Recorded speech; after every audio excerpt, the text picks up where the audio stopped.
Please don't make me marry him. Emily Carter whispered the words beneath her breath, staring at the enormous chapel doors as if they were the only thing standing between her and a life she could not escape. Tonight, she was supposed to become the wife of a man everyone in town called a monster.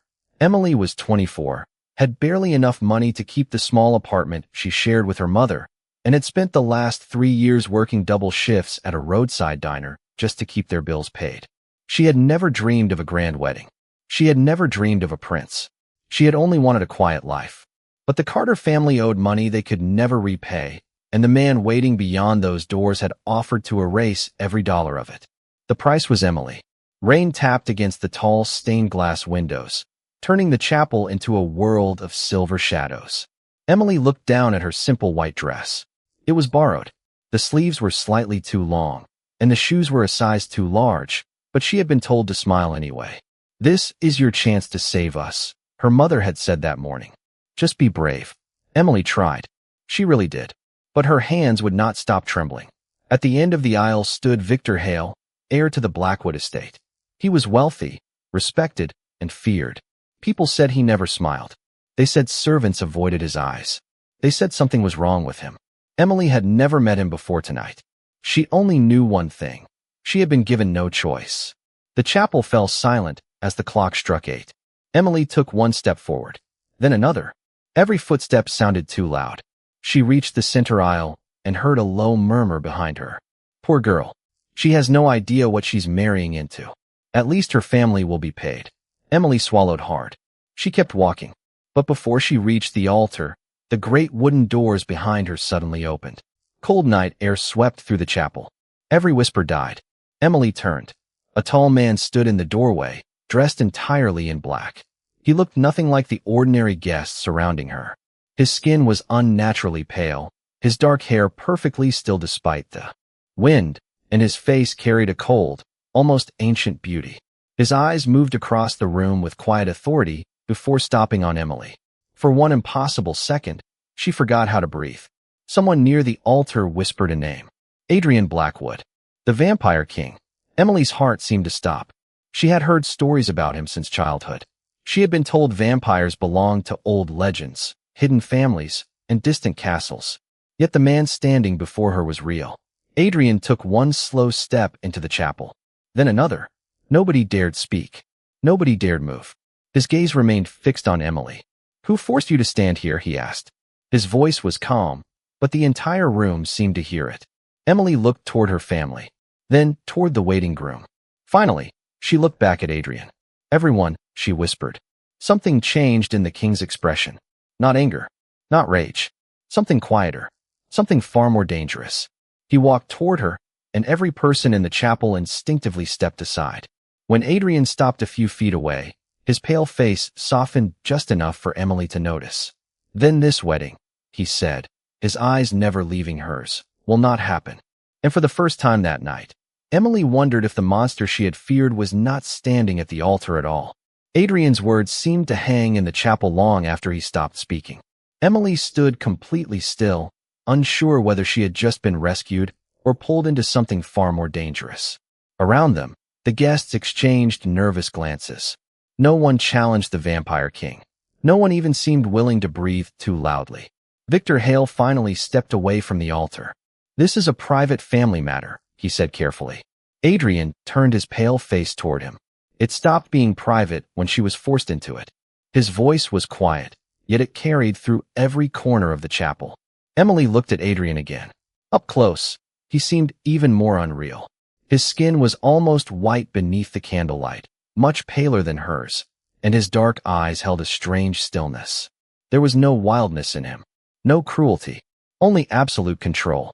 "You do not know me," Emily whispered. "No," Adrian replied. "But I know what it looks like when someone is standing where they do not want to be." Those words struck Emily harder than she expected. For weeks, everyone had spoken about what she owed, what her family needed, and what she was expected to sacrifice. Adrian was the first person who had asked what she wanted. Emily lowered her eyes. "I want to go home." Adrian nodded once. "Then you will." Her mother hurried forward. "Emily cannot leave. You promised us." Emily looked at her mother, and pain crossed her face. I promised because you told me there was no other choice. Silence followed. Adrian stepped between Emily and the altar, not touching her, simply making it clear that she would not be pressured again. There is always a choice, he said, even when people are desperate enough to forget. A distant bell rang outside. Emily glanced toward the chapel doors. Rain still covered the stone steps, and beyond them waited the dark road leading back to the small apartment she had called home. Yet something inside her had changed. For the first time that night, she could imagine walking through those doors because she wanted to, not because someone had ordered her to. Then Victor spoke again. You are making a mistake, Your Majesty. Adrian slowly looked back. Explain. Victor hesitated. You do not understand who she is. Emily frowned. Adrian's expression became unreadable. What does that mean? Victor looked at Emily instead of answering. Ask her family. Every face turned toward the Carters. Emily felt a chill that had nothing to do with the rain. Her mother looked away. Her father lowered his head. They knew something. Something they had never told her. Adrian noticed it too. Emily, he said gently. Did anyone ever explain why they were so determined to marry you tonight? She opened her mouth, but no answer came. Her entire life suddenly felt like a story with missing pages. Then Adrian looked toward the chapel doors. Bring the carriage around. Emily stared at him. Where are we going? His pale eyes returned to hers. Somewhere your family cannot decide your future for you. Outside, thunder rolled across the night. And as Emily stepped beside the Vampire King, she had no idea that the truth waiting inside his castle would change everything she believed about herself. The carriage moved through the rain as Emily watched the familiar streets disappear behind them. She sat across from Adrian, still trying to understand why the most powerful vampire in the region had interrupted her wedding and taken an interest in her life. For several minutes, neither spoke. The only sound was the steady rhythm of rain against the carriage windows. Finally, Emily broke the silence. You said my family knows who I am. What did you mean? Adrian looked toward the window. I do not know yet. Emily frowned. Then why bring me to your castle? Because your family is hiding something. His answer was simple. And because I saw fear in their faces when Victor mentioned your identity. Emily folded her hands in her lap. I am not special. Adrian looked at her. You have spent your entire life believing that. There was something in his voice that made her uneasy. Not because it sounded threatening, but because it sounded certain. The carriage climbed a winding road toward the mountains. Soon, the city lights vanished completely. In their place stood towering pine trees, silvered by the rain. Then Emily saw it. Blackwood Castle rose above the forest, its towers disappearing into the clouds. She had never seen anything so enormous. Hundreds of warm lights glowed behind tall windows, while ancient stone walls surrounded the estate like a world untouched by time. When the carriage stopped, Adrian stepped outside first. He turned and offered Emily his hand. She hesitated before accepting it. His hand was cool, but gentle. You are safe here, he said. Emily stepped onto the stone courtyard. I do not even know you. That is true. Adrian released her hand. You do not have to trust me tonight. The honesty surprised her. Inside the castle, servants quietly moved through the enormous entrance hall. Nobody stared at Emily with judgment. Instead, they seemed curious, almost respectful. Adrian led her toward a private sitting room where a fire burned beneath a marble mantel. You can stay here. Until you decide what you want, he said. Emily looked around. You would really let me leave? If that is what you choose. She studied his pale face. Why? Adrian remained silent for a moment. Then his expression changed. He looked past her toward the doorway. An elderly woman had appeared there, holding a small silver box. Your Majesty, she said softly. I think you should see this. Adrian accepted the box. The woman glanced at Emily before leaving. He opened it carefully. Inside lay an old pendant marked with a symbol Emily had seen once before. Around her neck. Emily touched the chain beneath her dress and suddenly remembered the small silver pendant her mother had given her when she was a child. Adrian noticed the movement. You have one too. Emily slowly pulled the pendant into view. His eyes widened. For the first time since they met, the Vampire King looked genuinely shocked. The two pendants carried the same ancient symbol. Adrian stepped closer, studying it without touching her. Where did you get that? Emily swallowed. My mother gave it to me when I was 6. Adrian looked toward the fire, his expression becoming distant. Then your family has been hiding the truth for 18 years. Emily's heart began to race. What truth? Adrian turned back to her. That symbol belongs to the oldest bloodline in our kingdom. He paused. And if I am right, Emily, you are not here by accident. Then tell me why my family hid it. Emily's voice was barely above a whisper, but the question seemed to change the air inside the room. Adrian closed the silver box and looked at her for a long moment. Because your bloodline was believed to have disappeared. Emily stared at him. I am just Emily Carter. That is what they wanted you to believe. He placed the box on the table and pointed toward the pendant around her neck. That symbol belonged to the first human family ever granted protection by the vampire crown. Centuries ago, your ancestors made an agreement with my kingdom. Their blood would remain hidden among humans, and the vampire throne would protect them from those who sought to control their lineage. Emily slowly touched the pendant. Why would anyone care about my family now? Adrian's expression darkened with thought. Because the agreement has been broken. A quiet knock came from the door. The elderly woman returned, this time carrying an old leather book. She placed it beside the silver box. The records from the Western Archives, she said. I found the name Carter. Emily stepped closer. Adrian opened the book carefully. The pages were covered with faded handwriting and strange symbols. Then he stopped. His finger rested beside a name written more clearly than the others. Elizabeth Carter. Emily's grandmother. Emily's eyes widened. My grandmother? She was not simply a village woman, Adrian said.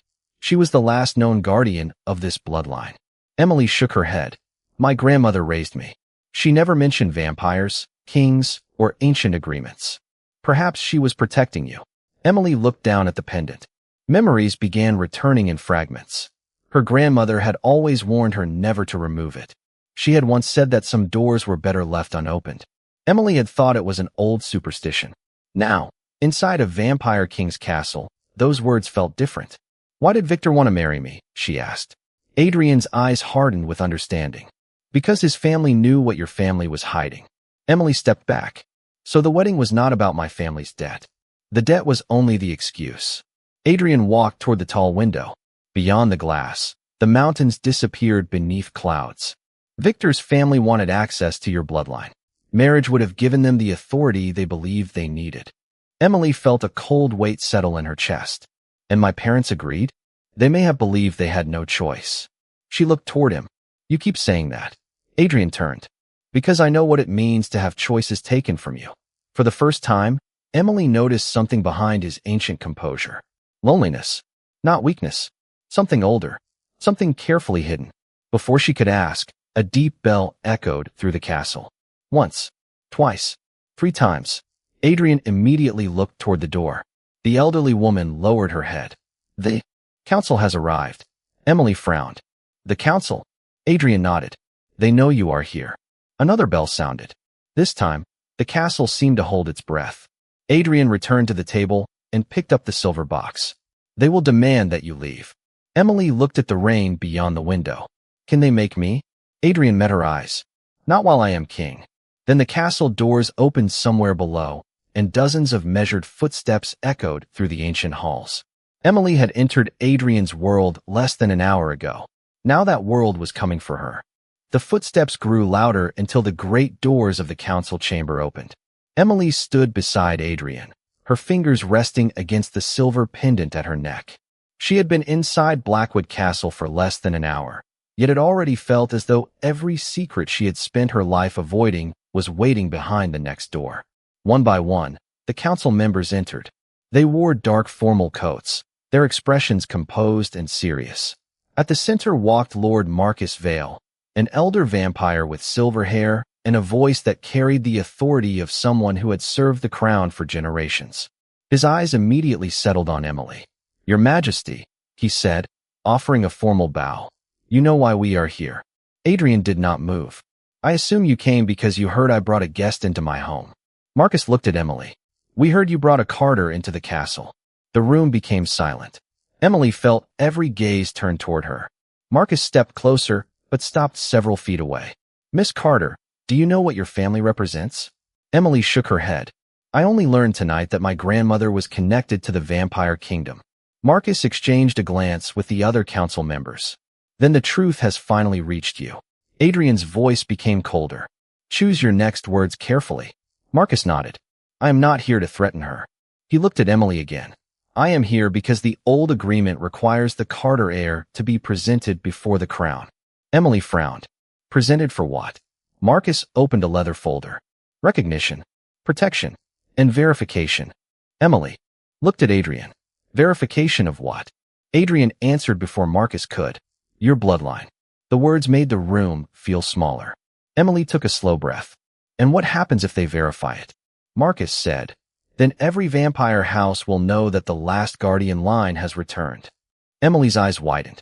Why is that so important? Marcus hesitated. Adrian stepped forward. Because the Carter bloodline is not valuable because of power. It is valuable because of an ancient promise. Marcus nodded. A promise that once prevented war between humans and vampires. Emily looked from one man to the other. And my family is supposed to keep that promise? Your family has carried it for centuries, Marcus replied. Until someone decided to use it for personal gain. Emily immediately thought of Victor. His family. Marcus did not answer, but his silence was enough. Adrian turned toward him. Did the council know about the forced marriage? We suspected an arrangement was being made. Adrian's expression became still. And you did nothing? Marcus lowered his eyes. We did not know the extent of it.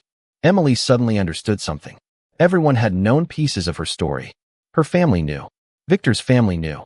The council knew. Only she had been kept in the dark. She looked at Adrian. I do not want to be a symbol for anyone.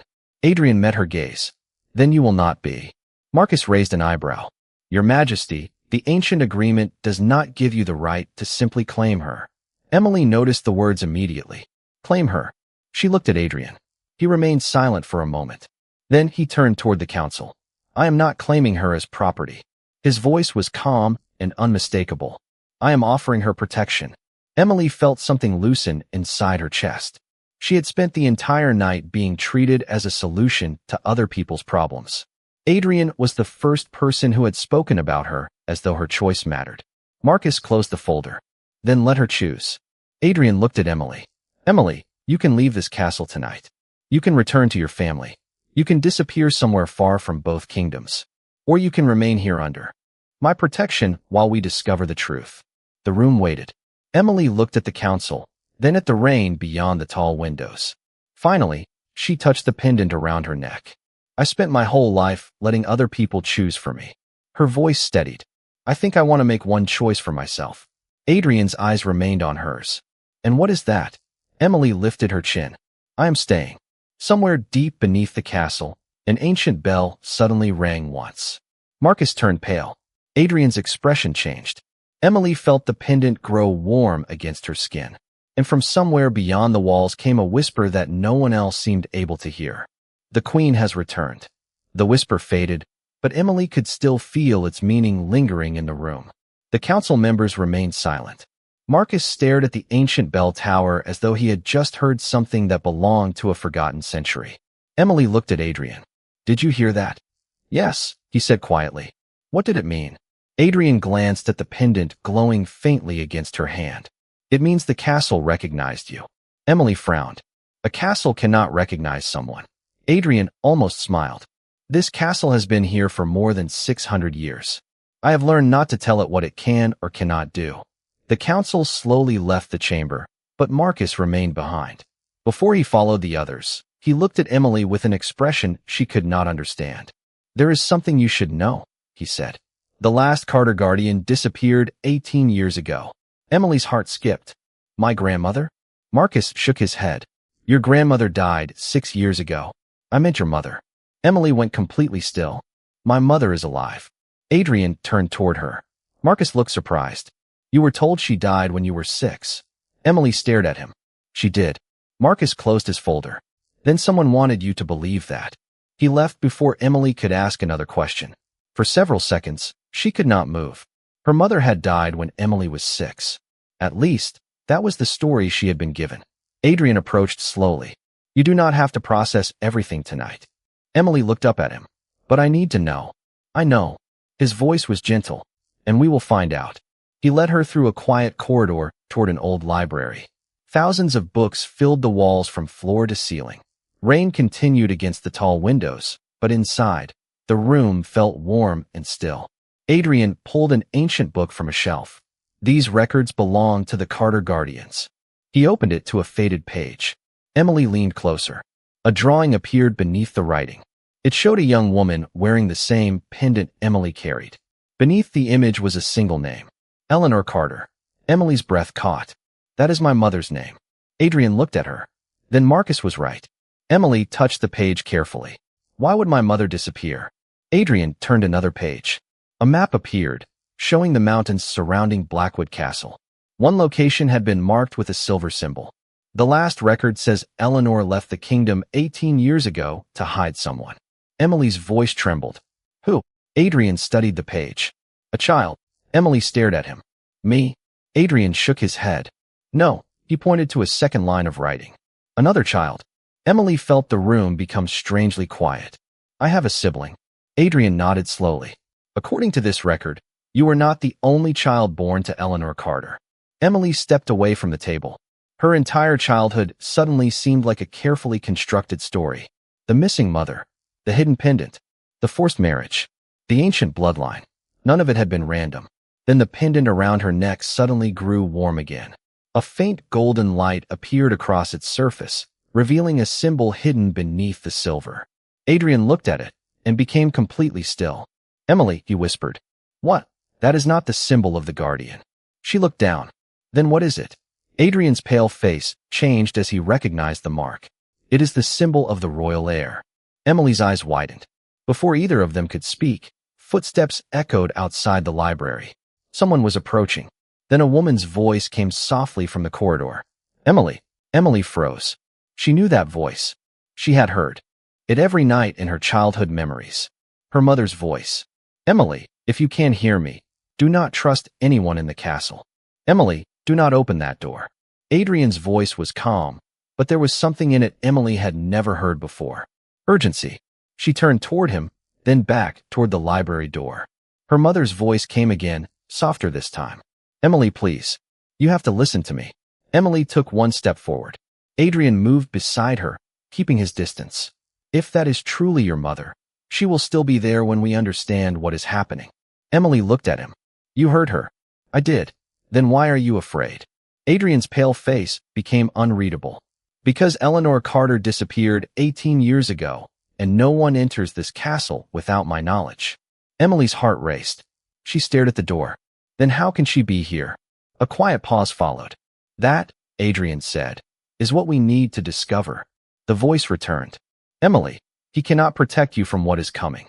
Emily closed her eyes. She remembered her mother holding her hand when she was 6. She remembered the smell of cinnamon in the kitchen. She remembered a lullaby sung beside her bed. Then she remembered the night everything changed. The empty bedroom. The funeral. The adults telling her that her mother was gone. I need to see her, Emily said. Adrian nodded. Then we will. He opened the library door. The corridor beyond was empty. No footsteps. No figure. Only the soft glow of wall lamps and the distant sound of rain. Emily stepped into the hallway. Mom. Nothing answered. Adrian studied the corridor. She was here. Emily looked around. Then where did she go? A faint shimmer appeared on the stone floor several feet away. Emily approached it carefully. The same royal symbol from her pendant had appeared there, glowing like moonlight beneath the surface of the stone. Adrian stopped beside her. Do not touch it. Emily looked at him. Why? Because it is a royal passage. The symbol brightened. A hidden doorway slowly appeared in the wall. Emily stared in disbelief. Your castle has secret doors. Adrian gave the faintest smile. It has many. Beyond the doorway stood a narrow staircase descending into darkness. Emily looked at Adrian. My mother went down there. Probably. Then I am going. Adrian studied her face. You are certain? Emily nodded. I spent 18 years believing my mother was dead. If she is alive, I need answers. Adrian stepped onto the first stair. Then you will not go alone. They descended together. The air grew cooler with every step, and the sounds of the castle above slowly disappeared. After several minutes, they reached an underground chamber. At its center stood an enormous stone table covered with old maps, letters, and family records. A single candle burned beside an open journal. Emily walked toward it. The handwriting on the first page was unmistakable. Eleanor Carter. Emily touched the edge of the journal. She was here. Adrian opened the next page. The writing revealed a date from 18 years earlier. Then Emily saw her own name. Beneath it was another name. Samuel Carter. She stared at the page. Who is Samuel? Adrian's expression changed. The child your mother was hiding. Emily's breath caught. My brother. Before Adrian could answer, the chamber doors closed behind them. A voice echoed from the other side.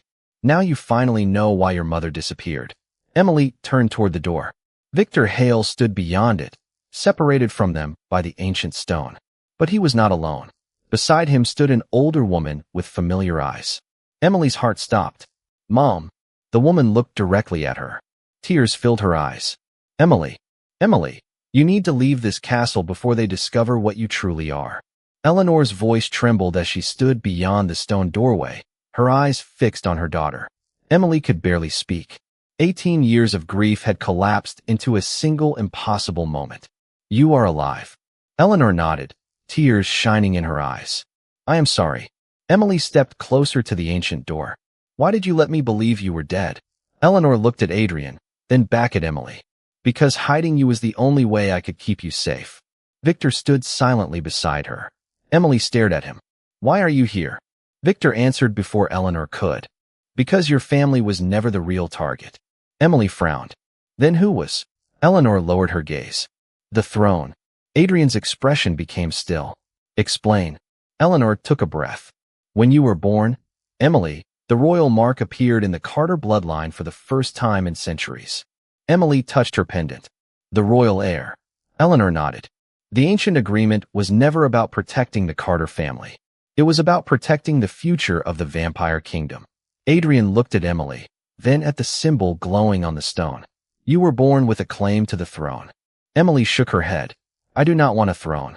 Eleanor stepped closer. That is exactly why they fear you. Victor looked toward Adrian. The council will never accept a human heir. Adrian's voice remained calm. The council does not decide who is worthy of the crown. Victor gave him a serious look. Not alone. Emily suddenly understood. You knew about me before tonight. Adrian did not deny it. I knew there was a hidden Carter heir. I did not know it was you. Emily looked hurt. Then why did you bring me here? Because the moment I saw your pendant, I knew someone had been hiding the truth. Eleanor quietly said, There is more. She pointed toward the journal on the stone table. Samuel is still alive. Emily's eyes widened. Where is my brother? Eleanor looked toward Victor. He answered reluctantly. He is being held at the old northern estate. Emily felt her heart sink. By whom? By the people who arranged your wedding. Adrian's eyes narrowed. They wanted both heirs. Emily looked at the journal. Suddenly the pieces connected. The forced marriage. The debt. The pendant. The hidden bloodline. Her family had not been selling her into marriage. They had been trying to gain access to the royal heir. Eleanor stepped toward the door. Emily, you must leave now. Emily shook her head. No. Her mother stared at her. You do not understand. I understand enough. Emily looked at Adrian.